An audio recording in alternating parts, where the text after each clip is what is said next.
Let's take a look at the best air purifier for a small room. So if you have a small room like a kid's bedroom or your office and you want a small air purifier that's going to do a great job, I recommend the MA14. This is a small purifier. It's very simple, but it does still have a HEPA H13 filter in it.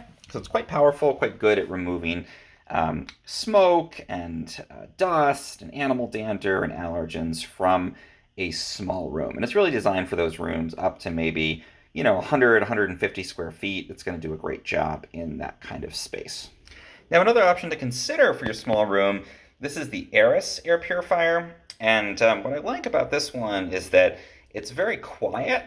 So the MA14, fairly quiet, but it's a little bit louder in my experience than the Aris. The Aris is very, very quiet, and the Aris also adds in a automatic air quality sensor, so it'll automatically determine how much fan speed you need to clear the air in the room. And this is a little bit bigger capacity than you need for a small room, but if you want a really quiet purifier and you want one that'll switch itself on automatically if the air quality degrades, then I think the Aris is great. Aris did send this to me to try out, so thank you for that.